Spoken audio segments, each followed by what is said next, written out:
ہر کسی کی تصویر کشی حرام ہے، اور یہ نیا جو پینا فلیکس لگا ہے اس میں احادیث بھی لکھی ہیں. کئی احادیث ہیں، ان میں سے جگہ کی کمی کی وجہ سے صرف 3 حدیثیں لکھی گئی ہیں.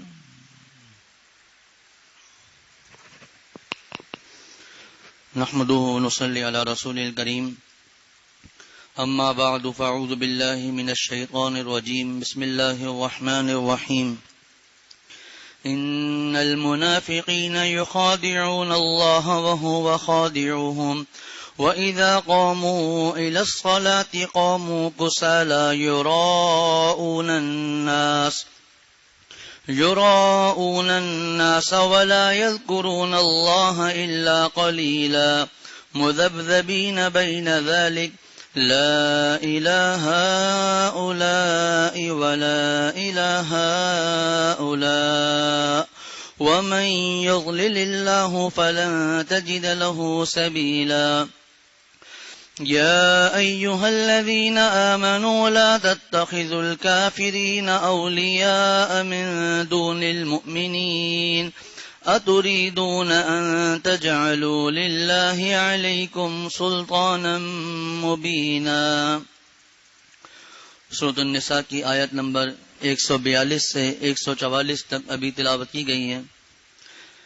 یہاں سے سورۃ النساء کا 21واں رکوع اور والمحصنات 5ویں پارے کا 18واں اور آخری رکوع شروع ہوتا ہے. گزشتہ درس میں بھی منافقین کے بارے میں کچھ باتیں ذکر کی گئی تھی. آج کے درس میں اللہ تعالی نے ان آیتوں میں منافقین کی کچھ علامات اور ان کی نشانیاں بیان فرمائی ہیں. چنانچہ اللہ تعالی ارشاد فرماتے ہیں ان المنافقین یخادعون اللہ، یقیناً منافقین چال بازی کرتے ہیں، دھوکہ دیتے ہیں اللہ کو. بلا شبہ منافقین چال بازی کرتے ہیں اللہ سے، یا بلا شبہ منافقین دھوکہ دیتے ہیں اللہ کو. وَهُوَ خَادِعُهُمْ، حالانکہ اللہ اس چال کی سزا ان کو دینے والے ہیں. وَإِذَا قَامُوا إِلَى الصَّلَاةِ، اور جب یہ نماز کو کھڑے ہوتے ہیں، قَامُوا كُسَالَىٰ، تو بہت ہی کاہلی کے ساتھ، سستی کے ساتھ کھڑے ہوتے ہیں. يُرَاءُونَ النَّاسَ، صرف آدمیوں کو دکھلاتے ہیں. وَلَا يَذْكُرُونَ اللَّهَ إِلَّا قَلِيلًا، اور اللہ کا ذکر بھی نہیں کرتے الا قلیلا، مگر بہت مختصر. مذبذبین بین ذلک، معلق ہو رہے ہیں دونوں کے درمیان، یعنی کفار اور منافقین کے درمیان میں ہیں، معلق ہو رہے ہیں دونوں کے درمیان. لا الہ ہؤلاء ولا الہ ہؤلاء، نہ ادھر نہ ادھر، یعنی نہ پورے ادھر ہیں نہ پورے ادھر ہیں. وَمَن يُضْلِلِ اللَّهُ فَلَن تَجِدَ لَهُ سَبِيلًا، جس کو اللہ گمراہی میں ڈال دے ایسے شخص کے لیے، فَلَن تَجِدَ لَهُ سَبِيلًا، ایسے شخص کے لیے آپ کوئی راستہ نہیں پائیں گے. یا ایھا الذین آمنوا، اے ایمان والو، لا تتخذوا الکافرین اولیاء من دون المؤمنین، تم مومنوں کو چھوڑ کر کافروں کو دوست نہ بناؤ. اتریدون ان تجعلوا للہ علیکم سلطانا مبینا، اتریدون، کیا تم یوں چاہتے ہو، ان تجعلوا للہ علیکم سلطانا مبینا، کہ اپنے اوپر اللہ کی صریح حجت کو، صریح دلیل کو اپنے اوپر قائم کر لو. جیسا کہ عرض کیا کہ گزشتہ درس میں منافقین کے بارے میں کچھ باتیں ذکر کی گئی تھی کہ منافقین کس طرح مسلمانوں کے ساتھ رہتے ہیں، کس طرح مسلمانوں کے لیے شہادتوں کا انتظار کرتے ہیں اور اس بات کا انتظار کرتے ہیں کہ ان کو نقصان ہو جائے. پھر اگر فتح ہو جاتی ہے، مسلمانوں کو جیت حاصل ہو جاتی ہے، تو کہتے ہیں ہم تو تمہارے ساتھ تھے تاکہ مال غنیمت میں ہمیں حصہ ملے. اور اگر کافروں کو جیت ہو جائے تو ان کو کہتے ہیں کہ بھئی ہماری ہی وجہ سے تمہیں جیت ملی ہے کہ ہم ان کے ساتھ رہ کر ان کے حوصلے پست کرتے تھے، تمہارے ان کو منع کرتے تھے کہ ان پر حملہ نہ کرو، یا ان کے ساتھ جہاد کے لیے نکلتے تھے، راستے میں بھاگ جاتے تھے، تو ہماری ہی وجہ سے تمہیں یہ فتح ملی ہے تو ہمیں حصہ دو. حضرت شیخ الاسلام حضرت مفتی تقی عثمانی صاحب دامت برکاتہم فرماتے ہیں گویا کہ یہ اس بات کے مترادف تھا کہ وہ مسلمانوں میں رہ کر مسلمانوں کی کمر میں چھرے گھومتے تھے، نقصان پہنچاتے تھے. آج کے درس میں بھی ان کے بارے میں ایک بات بیان کی گئی ہے. پہلے بھی عرض کیا کہ سورہ بقرہ کے دوسرے رکوع سے جو منافقین کے بارے میں باتیں شروع ہوئیں تو درمیان میں ان کے بارے میں باتیں بیان ہوتی ہی رہیں. ان کی عادت یہ تھی کہ وہ زبان پر تو کلمہ پڑھ رکھتے تھے، ایمان کا اظہار کرتے تھے. آج اس میں کچھ تفصیلی طور پر بات آئے گی. نماز بھی پڑھتے تھے آپ صلی اللہ علیہ وسلم کے ساتھ، جہاد میں بھی ساتھ جاتے تھے، لیکن دل سے وہ کافر تھے. اور سورہ بقرہ کے دوسرے رکوع میں تھا وَإِذَا قِيلَ لَهُمْ آمِنُوا كَمَا وَإِذَا لَقُوا الَّذِينَ آمَنُوا قَالُوا آمَنَّا. جب وہ مسلمانوں سے ملتے تھے کہتے تھے ہم تمہارے ساتھ ہیں. وَإِذَا خَلَوْا إِلَىٰ شَيَاطِينِهِمْ قَالُوا إِنَّا مَعَكُمْ. جب اپنے ساتھیوں کے پاس جاتے تھے کہتے تھے ہم تو تمہارے ساتھ ہیں. إِنَّمَا نَحْنُ مُسْتَهْزِئُونَ. ہم تو ان کا مذاق اڑا رہے تھے، ان سے استہزاء کر رہے تھے، مذاق اڑا رہے تھے. اللہ تعالیٰ ارشاد فرماتے ہیں اللہ یستہزئ بہم، اللہ ان کا مذاق اڑا رہا ہے. اب اللہ کیسے مذاق اڑائیں گے؟ فرمایا اس کا ایک جواب ہے. جس طرح وہ کہتے تھے مذاق اڑا رہے ہیں تو اللہ بھی ان کا مذاق اڑاتا ہے. اور اس کا معنی یہ ہے جو آج کے بھی درس میں آئے گا، اس کا معنی یہ ہے کہ جب قیامت کے دن شروع میں اللہ تعالیٰ ان منافقین کو تھوڑی دیر مسلمانوں کے ساتھ کر دیں گے. تفصیلی طور پر اس کی آیتیں سورۃ الحدید میں انشاءاللہ تعالیٰ آئیں گی 27ویں پارے میں. تو وہ خوش ہو جائیں گے کہ مسلمانوں کے نور میں ہم بھی ساتھ چل رہے ہیں. تھوڑا سا وہ آگے جائیں گے تو مسلمان تیزی سے نکل جائیں گے اور وہ اس عذاب میں گرفتار ہو جائیں گے. اور ان منافقوں کے لیے اللہ تعالیٰ نے فرمایا جو اگلے درس میں انشاءاللہ تعالیٰ آئے گا کہ ان المنافقین فی الدرک الاسفل من النار. تفصیل انشاءاللہ اگلے درس میں کہ جہنم میں سب سے زیادہ جو عذاب ہوگا وہ منافقین کو ہوگا. اس کی وجہ یہ ہے کہ ایک تو کفار ہیں، وہ صاف کہتے ہیں کہ ہم کافر ہیں، اس میں کسی قسم کا مذاق نہیں، نہ آپ صلی اللہ علیہ وسلم کا، نہ صحابہ کا، نہ کسی کا. لیکن منافقین یہ کرتے تھے کہ وہ زبان سے تو اظہار کرتے تھے ایمان کا، لیکن اصل ان کا مقصد آپ صلی اللہ علیہ وسلم اور صحابہ کو تکلیف پہنچانا، ان کا مذاق اڑانا مقصد تھا. تو ڈبل گناہ ہونے کی وجہ سے یہ فرمایا سب سے زیادہ عذاب ان منافقین کو ہوگا. تو یہ اللہ تعالیٰ ارشاد فرماتے ہیں کہ ان المنافقین یخادعون اللہ، یقیناً یہ جو منافق ہیں یہ چال بازی کرتے ہیں اللہ سے. اور ایک ترجمہ ہے کہ یہ دھوکہ دیتے ہیں اللہ کو. وَهُوَ خَادِعُهُمْ، حالانکہ اللہ اس چال کی سزا ان کو دینے والے ہیں. یہ منافقین اللہ کے ساتھ دھوکہ کرتے ہیں. یہ فرمایا کہ دیکھو کتنی بھی ان کی چالیں ہوں یہ اللہ تعالیٰ سے پوشیدہ نہیں ہیں. اور خود ان کا بھی یہ اعتقاد نہیں ہوتا کہ نعوذ باللہ ہم اللہ کو دھوکہ دے رہے ہیں، ہم اللہ کے ساتھ چال بازی کر رہے ہیں. یہ ان کا بھی اعتقاد نہیں تھا، مگر ان کا جو عمل تھا، ان کی جو عادتیں تھی، ان کا جو عمل تھا وہ اس بات کے مشابہ تھا گویا کہ یہ اللہ تعالیٰ کو دھوکہ دے رہے ہیں، اپنی بات کو چھپا رہے ہیں. تو اسی کو اللہ تعالیٰ نے فرمایا ان المنافقین یخادعون اللہ. ورنہ ان منافقین کو بھی پتا تھا کہ ہم اللہ تعالیٰ کو دھوکہ نہیں دے سکتے. اور ان کی جو منافقت تھی، ان کی جو باتیں تھی، یہ اللہ تعالیٰ نے ایک تو آپ صلی اللہ علیہ وسلم کو تو بتا ہی دیا تھا کہ یہ منافقین ہیں، لیکن آہستہ آہستہ صحابہ کو بھی نظر آتا رہتا تھا کہ یہ لوگ منافقین ہیں. جس طرح غزوہ احد میں انہوں نے یہ حرکت کی، گزشتہ درس میں کچھ مختصراً عرض کیا تھا، اور چوتھے سپارے میں تفصیلی طور پر ذکر کیا کہ 1000 جہاد میں ساتھ جا رہے ہیں، 700 سچے مسلمان تھے، 300 یہ منافق تھے. الگ ہو گئے کہ جب ہماری جب بات نہیں مانی تو ہم کیوں ساتھ چلیں. اور جب وہاں سے واپس آئے، شہادتیں ہوئیں، آپ صلی اللہ علیہ وسلم زخمی ہوئے، مذاق اڑا رہے ہیں. یہ کوئی لڑائی ہے کہ 700 کا مقابلہ 3000 سے؟ یہ کوئی جنگ ہے؟ یہ تو جنگ تو نہیں، اپنے آپ کو مروانے کے قابل ہیں. یہ تو جنگ نہیں ہے. اگر جنگ ہوتی تو ہم ضرور آپ کے ساتھ چلتے. اگر تم لوگ نہ جاتے، ہمارے ساتھ رہتے تو تمہارے ساتھ یہ معاملات نہ ہوتے. اسی طرح ہماری ماں حضرت صدیقہ کائنات حضرت عائشہ رضی اللہ تعالی عنہ پر تہمت لگائی، تب بھی ان کے معاملات کھلے. اسی طرح گزشتہ درس میں حضرت زید بن ارقم رضی اللہ تعالیٰ عنہ کا ایک واقعہ سنایا سورۃ المنافقون کا. اس میں بھی ان کا نفاق کھلتا چلا گیا. تو ان کا نفاق تو کھلتا چلا جاتا تھا اور ان کو یہ پتا تھا کہ ہم اللہ کو دھوکہ نہیں دے سکتے، لیکن چونکہ صورت ایسی تھی تو اس کو اللہ تعالیٰ نے دھوکے سے تعبیر فرمایا. وَهُوَ خَادِعُهُمْ، اور اللہ تعالیٰ ارشاد فرماتے ہیں اور اس چال کی سزا اللہ ان کو خود دینے والے ہیں. قیامت کے دن اللہ تعالیٰ سزا دیں گے. جو میں نے ابھی ذکر کیا کہ شروع میں تو یہ منافق مسلمانوں کے ساتھ ہوں گے، خوش ہو جائیں گے کہ ہم بھی جنت کی طرف جا رہے ہیں، وہ نور جو مسلمان کو حاصل ہوگا، جس کی روشنی میں وہ چل رہا ہوگا. لیکن آگے چل کر وہ مسلمان تیزی سے آگے بڑھ جائیں گے اور یہ اندھیرے میں رہ جائیں گے، تو اس وقت یہ اپنے عذاب میں گرفتار ہو جائیں گے. تو یہ دھوکہ دینا. اور دوسرا دھوکہ اس معنی میں ہے کہ وہ سمجھ رہے ہیں کہ ہم مسلمانوں سے چھپ رہے ہیں، لیکن یہ آہستہ آہستہ جہنم کی طرف جا رہے ہیں جس کا ان کو پتہ بھی نہیں ہے. وَهُوَ خَادِعُهُمْ، اور اس چال کی سزا اللہ خود ان کو دینے والے ہیں. وَإِذَا قَامُوا إِلَى الصَّلَاةِ قَامُوا كُسَالَىٰ يُرَاءُونَ النَّاسَ وَلَا يَذْكُرُونَ اللَّهَ إِلَّا قَلِيلًا. یہاں سے منافقوں کی ایک اور علامت اللہ تعالیٰ نے بیان فرمائی. وَإِذَا قَامُوا إِلَى الصَّلَاةِ، اور جب نماز کو کھڑے ہوتے ہیں، قَامُوا كُسَالَىٰ، تو بہت ہی کاہلی کے ساتھ کھڑے ہوتے ہیں. يُرَاءُونَ النَّاسَ، صرف آدمیوں کو دکھلاتے ہیں. وَلَا يَذْكُرُونَ اللَّهَ إِلَّا قَلِيلًا، اور اللہ کا ذکر بھی نہیں کرتے مگر بہت مختصر. حضرت حکیم الامت مجدد الملت مولانا اشرف علی صاحب تھانوی رحمۃ اللہ علیہ فرماتے ہیں، چونکہ ان کے دل میں ایمان نہیں، اس لیے جب ایمان نہیں تو نماز کو کیا فرض سمجھیں گے، اس نماز کے لیے ان کا اعتقاد کیا ہوگا.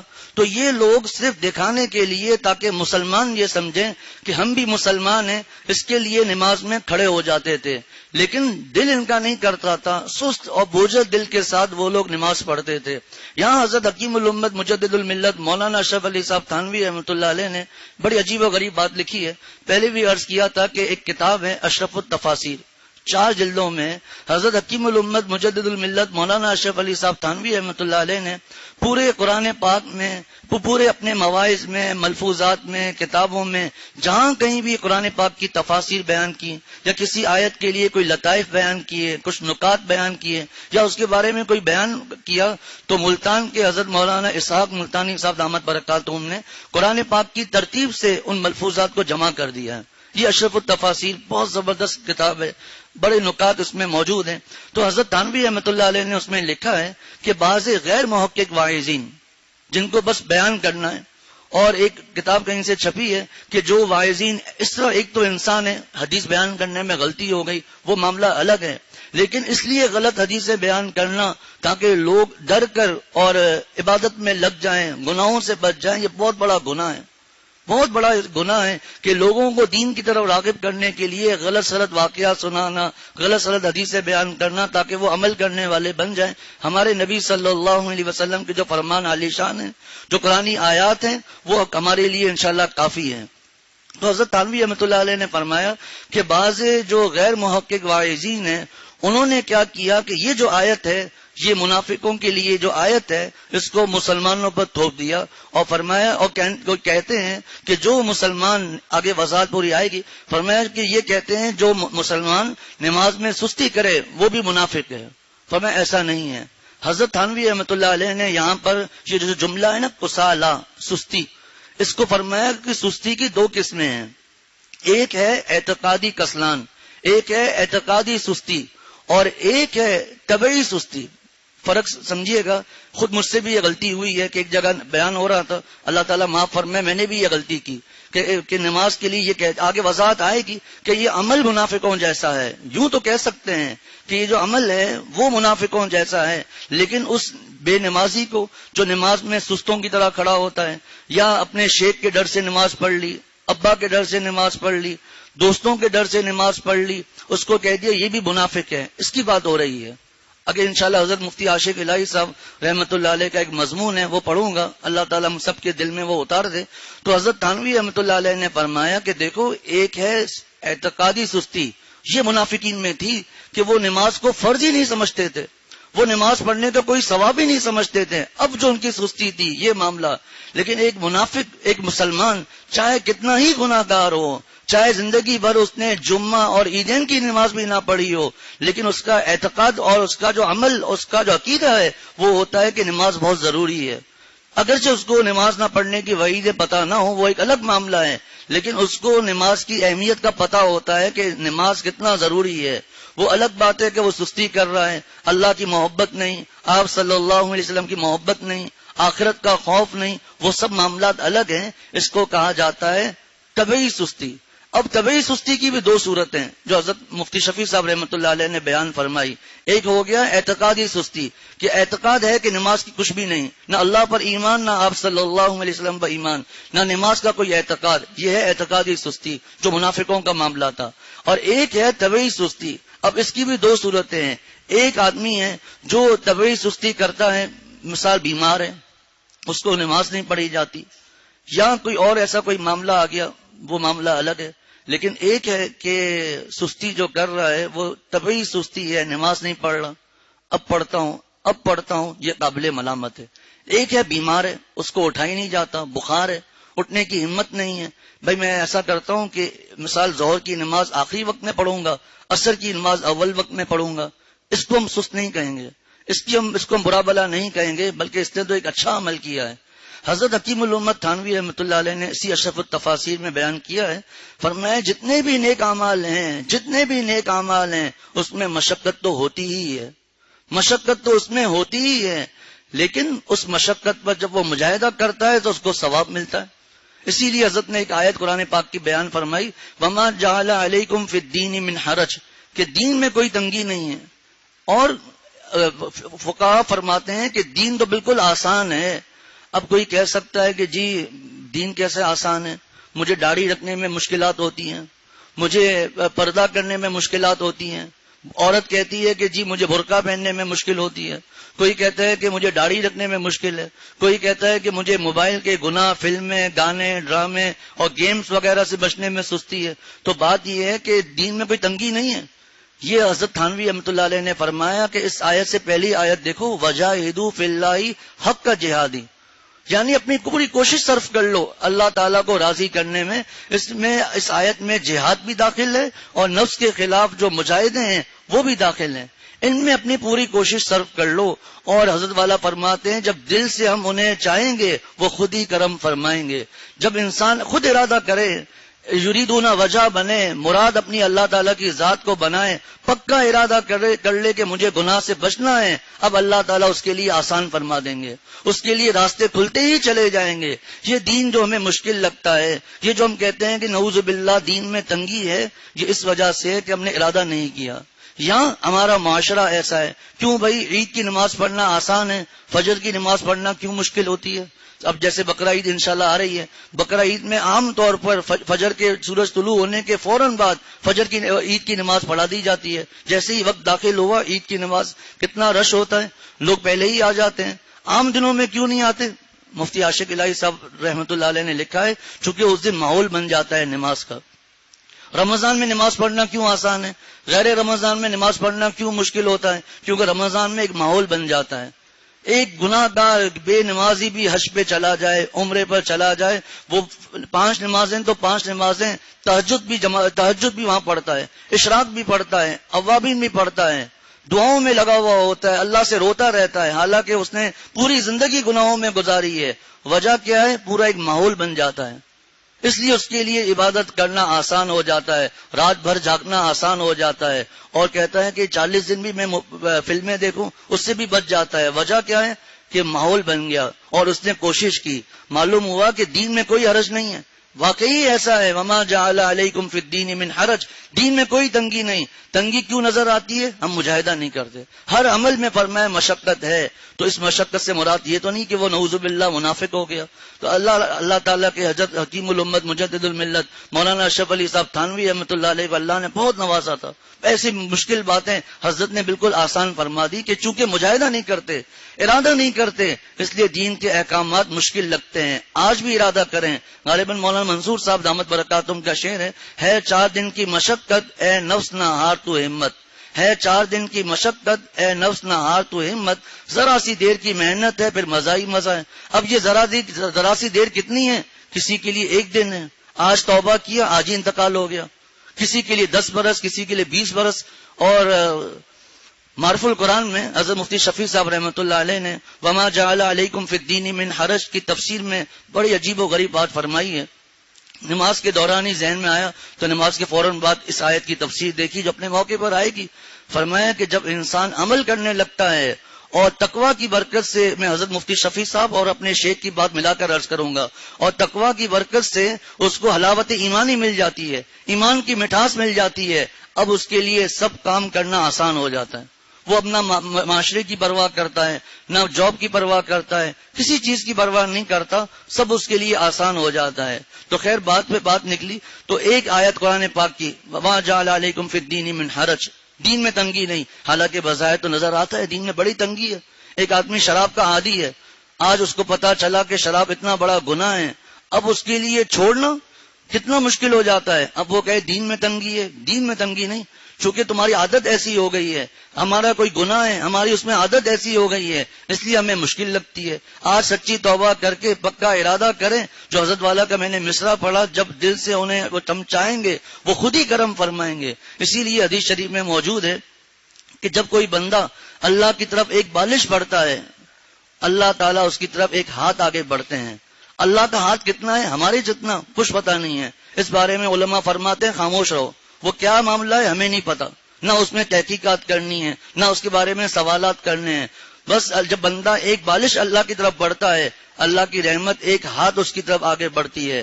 اب وہ ہاتھ کس طرح ہوگا؟ ہم تو اتنا ہی بڑھیں گے، بس یعنی ایک قدم آگے بڑھائیں گے توبہ کر کے، اللہ تعالیٰ کی مدد آ جائے گی۔ پھر جب بندہ میری طرف چل کر آتا ہے، اللہ تعالیٰ فرماتے ہیں میری رحمت اس کی طرف دوڑ کے آتی ہے۔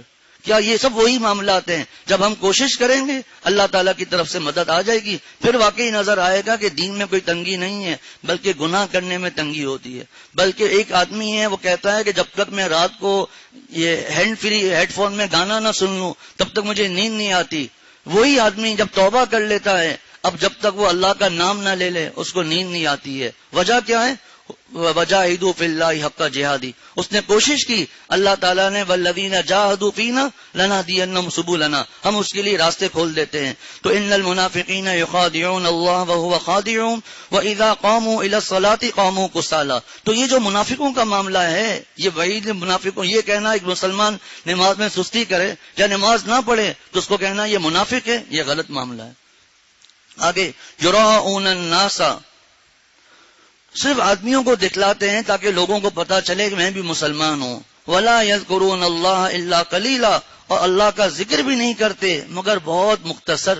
حضرت شیخ الاسلام حضرت مفتی تقی عثمانی صاحب دامت برکاتہم نے فرمایا اس کا جو عربی محاورے کے حساب سے اس کا ترجمہ یوں بھی کر سکتے ہیں، وہ اللہ کا ذکر تھوڑا بھی نہیں کرتے، یعنی بالکل ہی اللہ تعالیٰ کا ذکر نہیں کرتے۔ پھر حضرت نے لکھا ہے، حضرت مفتی شفیع صاحب نے، کہ ان کو امامت تو کیا ملے گی کہ آ کر منافق امامت کرائیں، یہ تو پیچھے ہی کھڑے ہوں گے، تو اس پیچھے کھڑے ہونے میں بھی اللہ تعالیٰ کا کوئی ذکر نہیں کرتے، بس ایسے ہی لب ہلاتے رہتے ہیں، کچھ اللہ تعالیٰ کا ذکر نہیں کرتے۔ ہم مسلمانوں کی جو نماز ہے اب 3 مرتبہ کم از کم سبحان ربی الاعلیٰ ہے، ہم 5 دفعہ پڑھیں، 7 دفعہ پڑھیں، 9 دفعہ پڑھیں، 11 13 بڑھاتے ہی چلے جائیں۔ امام کی بات نہیں ہو رہی ہے، امام کو تو اپنے حساب سے چلنا چاہیے، نوافل ہیں، سنت ہے۔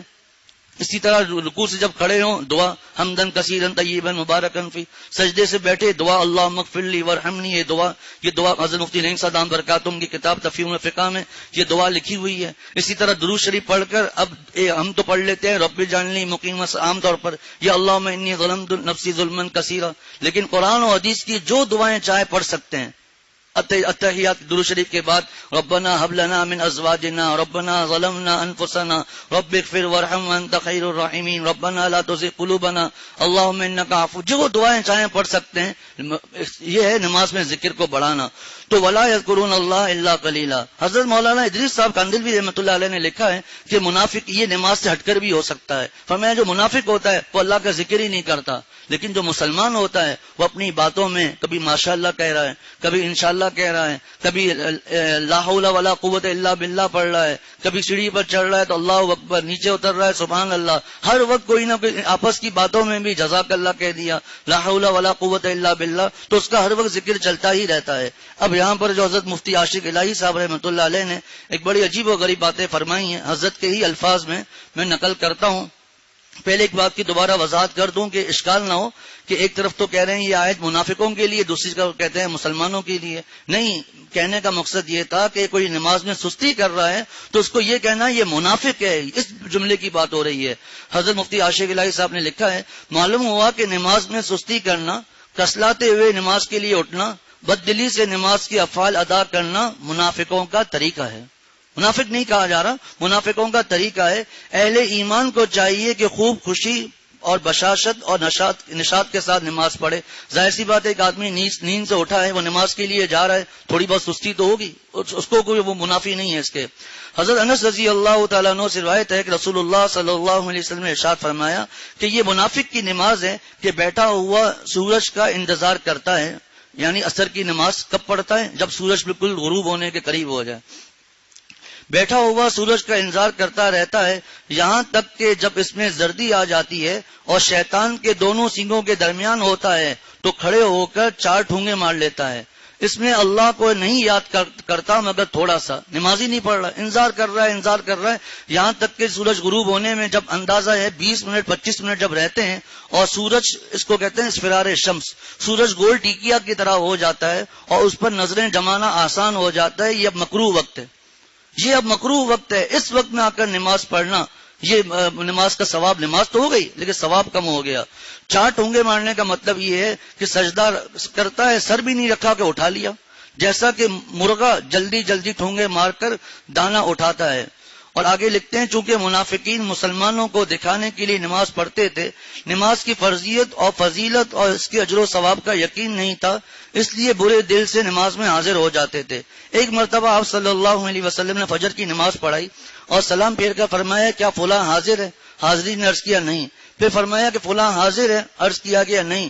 آپ صلی اللہ علیہ وسلم نے فرمایا بلا شبہ یہ 2 نمازیں یعنی عشاء و فجر منافقین پر سب نمازوں سے زیادہ بھاری ہے, اور اگر تم کو معلوم ہو جائے کہ ان میں کیا اجر و ثواب ہے تو ان نمازوں میں حاضر ہوتے اگرچہ گھٹنوں کے بل چل کے آنا پڑتا.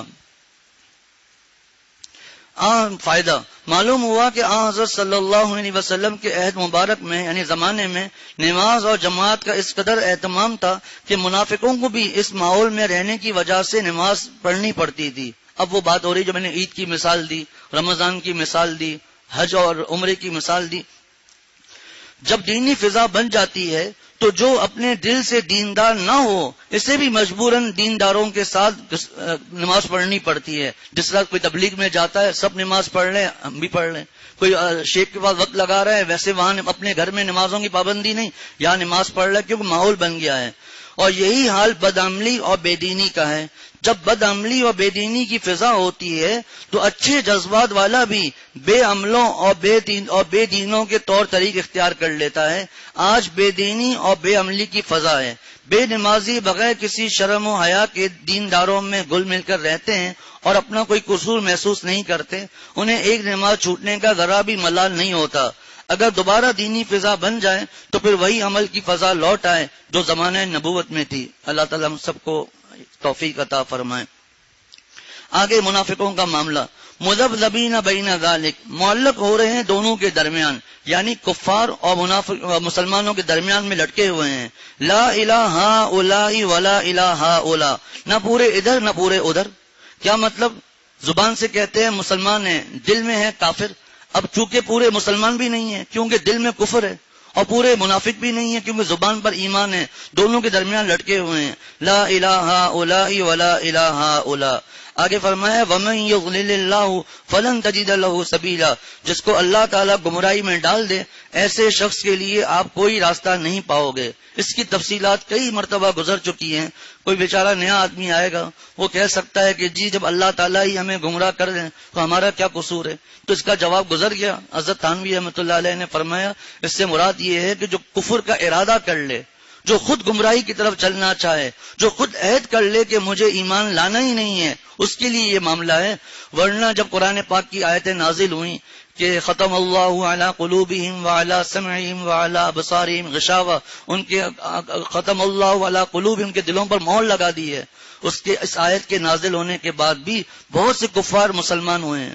اس سے مراد جیسے ابو جہل تھا جس نے عہد کیا ہوا تھا کہ مجھے کلمہ نہیں پڑھنا, ایسا آدمی مراد ہے. جنہوں نے جتنی نشانیاں دیکھ لی, معجزے دیکھ لیے, لیکن عہد کر لیا کہ ہمیں ایمان نہیں لانا. پہلے بھی واقعہ ذکر کیا تھا کہ ایک مرتبہ مکہ شریف میں اخنس بن شریق, ابو جہل اور ایک حضرت ابو سفیان رضی اللہ تعالیٰ عنہ جو اس وقت مسلمان نہیں تھے, ابو سفیان تھے, تینوں چھپ کر آپ صلی اللہ علیہ وسلم کا قرآن پاک سن رہے تھے. مفتی شفیع صاحب رحمۃ اللہ علیہ نے یہ واقعہ لکھا ہے معرف القرآن میں. جب وہ لوگ نکلے تو تینوں کی آپس میں ملاقات ہو گئی. آپ کیوں؟ قرآن پاک سننے کے لیے. اس وقت کے کفار تھے لیکن جھوٹ نہیں بولتے تھے. کفار اس زمانے کے ہو کر جھوٹ نہیں بولتے تھے. تم قرآن بھائی کل کو نہیں آنا. دوسرے دن تینوں پھر پہنچ گئے قرآن پاک سننے کے لیے. ایسا آپ صلی اللہ علیہ وسلم کی آواز تھی. آج بھی لوگ بتاتے ہیں کہ کفار آج بھی تلاوت سن کر روتے ہیں کہ اس میں کوئی جادو ہے. ہمیں نہیں پتا یہ کیا پڑھ رہا ہے, ہم پڑھنا بولیں گے, انہوں نے بولنا کہا, یہ کیا بول رہا ہے, کیا کہہ رہے ہیں, ہمیں نہیں پتا. لیکن عجیب سی اس کلام میں, ان جملوں میں عجیب سا مزہ موجود ہے. دوسرے دن بھی موجود, تیسرے دن پھر پہنچ گئے قرآن پاک سننے کے لیے. پھر اس وقت انہوں نے لات و عزا کی قسمیں کھائیں اپنے بتوں کی کہ لات و عزا کی قسم, کل سے ہم قرآن سننے نہیں آئیں گے. اگر ہمیں اتنا مزہ آ رہا ہے تو ہمارے جو چھوٹے ہیں, ہمیں دیکھا دیکھی وہ بھی قرآن سننے آئیں گے, ایمان لے آئیں گے.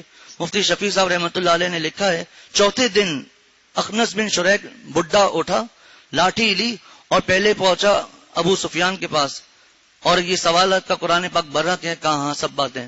پھر ابو جہل کے پاس آیا, جو سب سے بڑا دشمن آپ صلی اللہ علیہ وسلم کا, کہ یہ بتاؤ کہ یہ قرآن پاک حق ہے. ابو جہل کہتا ہے ہاں برحق ہے. آپ صلی اللہ علیہ وسلم اللہ کے نبی ہیں, کہاں وہ نبی بھی ہیں. کہ پھر تم ایمان کیوں نہیں لاتے ہو؟ کہ بات یہ ہے کہ میرے اور محمد صلی اللہ علیہ وسلم کے قبیلے میں آپس میں مقابلہ ہے. جب بھی وہ کوئی چیز لاتے ہیں ہم اس کے مقابلے میں کوئی نہ کوئی چیز ضرور لاتے ہیں. اب مسئلہ یہ ہے کہ وہ نبوت کا دعویٰ کر رہے ہیں اور ایسا کلام لے کر آئے ہیں جس جیسا کلام ہم پیش نہیں کر سکتے. اب ہمارے پاس ایک ہی موقع ہے کہ ہم مخالفت کریں بس, اور تو کچھ نہیں کر سکتے. اب ایسے لوگوں کے لیے آیت ہے جس کو اللہ گمراہ کر دے, آپ اس کے لیے کوئی راستہ نہیں پاؤ گے.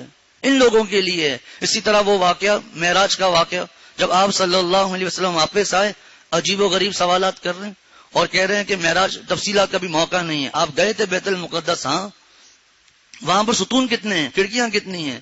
اب آپ بتائیں, ہمیں الحمدللہ 7 برس یہاں ہو گئے, 8 برس الحمدللہ ہو گئے. مجھ سے کوئی پوچھے یہاں کتنے ستون ہیں, میں تو نہیں بتا سکوں گا. کتنی کھڑکیاں ہیں, میں تو نہیں بتاؤں گا.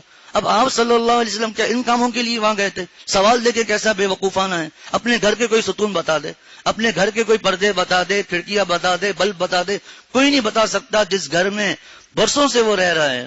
اللہ تعالیٰ نے بطور معجزے کے آپ صلی اللہ علیہ وسلم کے سامنے بیت المقدس کر دی.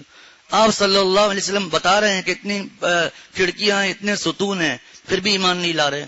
پھر اب دوسرا سوال سنیے کہ ہمارا ایک قافلہ گیا ہوا تھا اسی طرف, وہ بھی آپ نے دیکھا تھا, آپ صلی اللہ علیہ وسلم نے وہ بھی بتا دیا کہ ہم ان کا انتظار کریں گے. جب وہ قافلہ آیا کہ ایسا ہوا تھا, کہاں ایسا ہوا تھا, ابھی بھی نہیں مان رہے. جن معجزات کا مطالبہ کیا, چاند کے 2 ٹکڑے کر کے دکھا دیں, جب ہو گیا یہ جادو ہے. ایسے لوگوں کے لیے آیت ہے, وَمَن يُضْلِلِ اللَّهُ فَلَن تَجِدَ لَهُ سَبِيلًا. تفصیلات پہلے گزر چکی. اگلی جو آیت ہے اس کی تفصیل بھی سورہ آل عمران میں لا يتخذ المؤمنون الكافرین اولیاء من دون المؤمنین, اس میں گزر گئی ہے. اللہ تعالیٰ ارشاد فرماتے ہیں, یا ایھا الذین آمنوا, اے ایمان والوں, لا تتخذوا الکافرین اولیاء من دون المؤمنین. دیکھو منافق جس طرح کرتے تھے, گزشتہ آیتوں میں گزرا کہ ان سے دوستیاں کر رہے ہیں. تم ایسا مت کرنا, لا تتخذوا الکافرین اولیاء من دون المؤمنین, تم مومنوں کو چھوڑ کر کافروں کو دوست مت بناؤ. اس کی تفصیلات گزر گئی کہ دوستی کرنا منع ہے ان کے, جس طرح آج کل دوستی ہی ہے. آج کل ابھی تو جون کا مئی کا مہینہ چل رہا ہے, دسمبر کے مہینے میں کمپنی میں کرسچن موجود ہیں, وہ کیک دے رہے ہیں, پارٹی کر رہے ہیں, اس میں شریک ہو رہے ہیں. نعوذ باللہ ان کو میری کرسمس بول رہے ہیں, ان کی دعوتوں میں جا رہے ہیں, ان کو بلا رہے ہیں. اور یہاں تک کہ ایک صاحب حضرت والا کے تعلق میں انہوں نے ایک مفتی صاحب سے پوچھا کہ ہماری ایک پارٹی ہے جو ہندو ہے, اور جب بھی ہماری عید آتی ہے, بقرہ عید آتی ہے, رمضان کا مہینہ آتا ہے, ہماری جو پارٹی ہندو ہے, اور وہ جو ہمیں بہت دنیاوی اعتبار سے فائدہ بھی ہو رہا ہے, وہ ہمیں مبارکباد دیتے ہیں اور اس طرح کی دعائیں دیتے ہیں. اب ان کی ہندوؤں کی ہولی اور یہ جو تہوار ہیں یہ ہیں, ہم ان کو مبارک دیں؟ فرمایا ہرگز نہیں. اسلام بلند ہونے کے لیے, دبنے کے لیے نہیں ہے. وہ جتنی بھی مبارک دیں, ہمیں ان کو ان کی ہولی کی اور دیوالی کی مبارکیں نہیں دینی ہے, یہ ہمارا یہ کام نہیں ہے. تو اب دیوالی کی مبارک دے رہے ہیں, ان کو دعوتوں میں بلا رہے ہیں, ان کی دعوتوں میں جا رہے ہیں, ہولی میں جا رہے ہیں, دیوالی میں شریک ہو رہے ہیں, ان کی نقلیں کر رہے ہیں. یہ سب دوستی کی وجہ سے ہے. ہدیہ گفٹ دے رہے ہیں, وہ بھی لے رہے ہیں, ان کو گفٹ دے رہے ہیں, یہ سب دوستی کی وجہ سے. تو دوستی کرنے کا منع ہے, ان کی دعوتوں میں شریک ہونا, شادیوں میں جانا, شادیوں میں بلانا, جس کو دوستی کہا جاتا ہے, اس کا اللہ تعالیٰ نے منع فرمایا ہے. لیکن ان کے ساتھ معاملات کرنا, خرید و فروخت کرنا, ان کے مجبوراً کسی عیسائی کے پاس, نصارہ کے پاس, ہندو کے پاس نوکری کرنی پڑ رہی ہے, وہ بھی منع نہیں ہے. تو معاملات کا منع نہیں ہے. اسی طرح ان کو کوئی ان کے یہاں کسی کا کوئی مر گیا, کوئی بیماری آ گئی, جا کر اس کی عیادت کر لی، کوئی تسلی کے جملے بول دیے، اس کا بھی منع نہیں ہے. کوئی ان کو تکلیف ہے تو ان کا کچھ ساتھ دے دیا، اس کا بھی منع نہیں ہے. دوستی کا منع ہے. اسی طرح ان کے شر سے بچنے کے لیے الا ان تتقوا منهم تقا، ان کے شر سے بچنے کے لیے اگر کچھ دوستی وغیرہ کا ظاہری رکھ رکھاؤ کر لیا، اس کا بھی منع نہیں ہے کہ اگر ہم نے ایسا نہیں کیا تو ایسا نہ ہو یہ ہمیں تکلیف پہنچا دے، وہ بھی منع نہیں ہے. تو دوستی کا منع ہے. تفصیلات اس سے بارے میں گزر گئی. یا ایھا الذین آمنوا لا تتخذوا الکافرین اولیاء من دون المؤمنین، اے ایمان والو تم مومنوں کو چھوڑ کر کافروں کو دوست نہ بناؤ. اتریدون ان تجعلوا للہ علیکم سلطانا مبینا، اتریدون کیا تم یوں چاہتے ہو، ان تجعلوا للہ علیکم سلطانا مبینا کہ اپنے اوپر اللہ تعالیٰ کی صریح اور صاف حجت کو قائم کر لو. یعنی اگر ان سے دوستی کر لی تو تم مجرم اور عذاب کے مستحق ہو کر اللہ تعالیٰ کی صریح حجت تمہارے اوپر قائم ہو جائے گی، اللہ کا عذاب. اور یہ دوستی جو ہے ایک دن خدا نہ خواستہ اللہ تعالیٰ حفاظت فرمائے ہمیں نہ کفر کی طرف لے کر چلے جائے. المرء علی دین خلیلی، کیونکہ دوستی آہستہ آہستہ ہوتی ہے. ایک وقت ایسا آتا ہے اللہ تعالیٰ حفاظت فرمائے کہ اس کے بغیر آدمی رہ ہی نہیں سکتا. ایک تو نفسانی محبت ہے، وہ تو حرام در حرام ہے ہی ہے. ایک یہ ویسے دوستی نفسانی محبت نہیں ہے، لیکن دوستی ایسی ہے کہ ہر جگہ ساتھ گھومنے جا رہے ہیں، ہر جگہ ان کے ساتھ بیٹھے ہوئے ہیں، ایک ہی پلیٹ میں ان کے ساتھ کھانا کھا رہے ہیں، بیٹھے ہوئے ہیں. تو ایک دن ایسا نہ ہو خدا نہ خواستہ کہ وہ ان کی محبت دل میں آ جائے، پھر ان کا مذہب نہ آدمی اختیار کر لے، یا نعوذ باللہ ان کے مذہب کو اچھا سمجھ رہے ہیں کہ نصارہ کا مذہب تو بڑا اچھا ہے، اللہ تعالیٰ معاف فرمائے، کہ یہودیوں کا مذہب تو بڑا اچھا ہے، ان کے مذہب میں باتیں تو بڑی اچھی ہیں. یہ اس کی وجہ کیا ہے؟ اپنے مذہب کی معلومات نہیں، اپنے مذہب کا پتہ نہیں، تب ان کا مذہب اچھا لگ رہا ہے. اللہ تعالیٰ ہم سب کو کافروں کے ساتھ دوستی سے اللہ تعالیٰ ہم سب کو بچا دے. وآخر دعوانا ان الحمد للہ رب العالمین.